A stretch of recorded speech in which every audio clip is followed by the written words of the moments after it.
Today's word of the day for September the 4th, 2013. The word of the day is lighthearted. It's spelled Lighthearted. Let's look at the definition. This word is an adjective.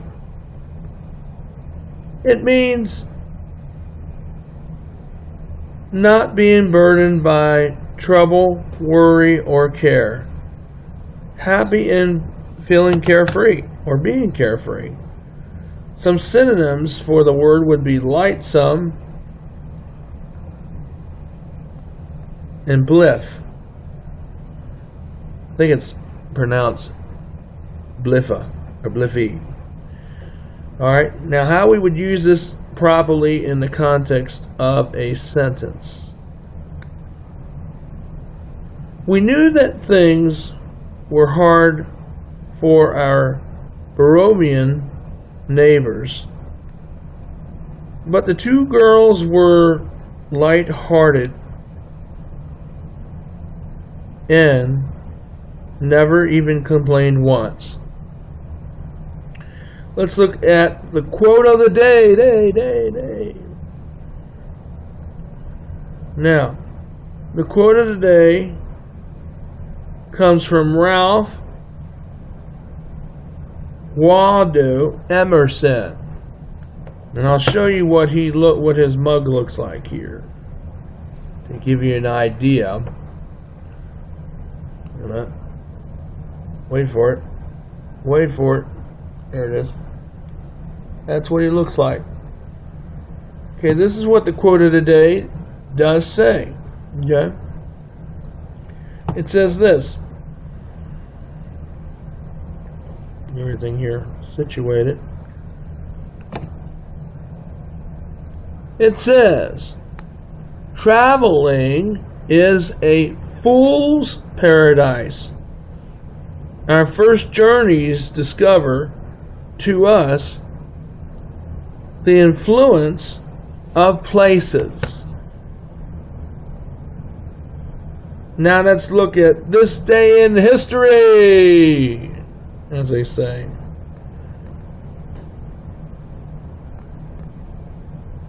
This article is concerning about a crocodile hunter who was killed when a stingray barb pierced him in his heart back in 2006. And you probably know this iconic character. I think you know this iconic character. I'm going to show him to you. Look to the screen. Okay? Now, this is what the article does say. He was an Australian, okay, wildlife expert and conversationalist named Steve Ivan. His quick shot to fame with his wildlife documentary television series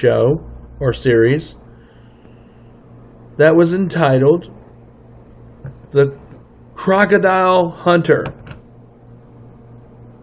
Okay.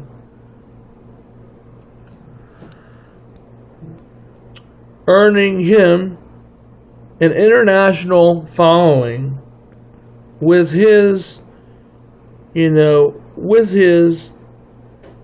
exuberance and off-the-cuff repeated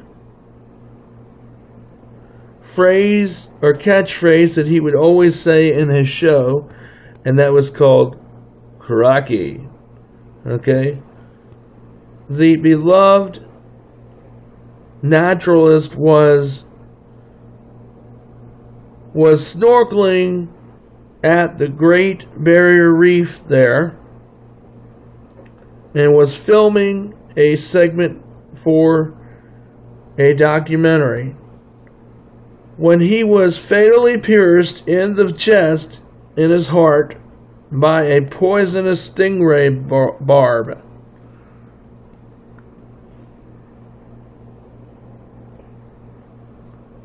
He was only 44 years of age when he lost his life due to that poisonous fatal shot. And his family is survived by his wife and his 2 children. Where is he buried? Anybody know? Anybody know? All right, today's birthday in history. Now I'm going to show you what he looks like. Okay, so give me a second. Wait for it. Wait for it. All right, here it comes. See, that's what he looks like. Okay. All right. Now the article reads this as follows. This guy's name, I'm just going to spell it because I don't know how to say it. It looks like Dabarab Hala Noroji, born in 1825. Noroji was an Indian nationalist leader back in his day who moved to England at the very age of 30 years of age and worked for the improvement of British policies.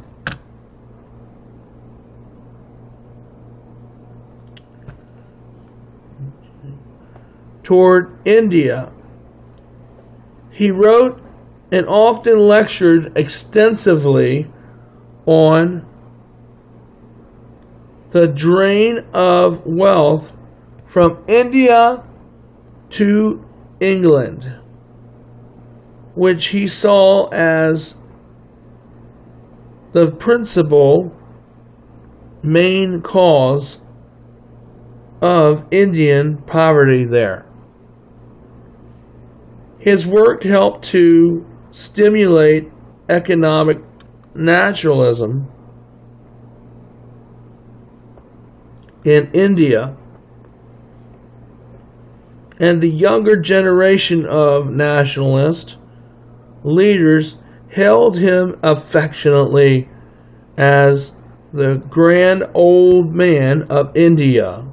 That's what he was called and hailed as. He was the very first Indian to do what in England? We just told you that in the article. So this was your word for September 4th, 2013. Let's get through 13. And of course, we'll have another word of the day tomorrow. See you then. Bye for now.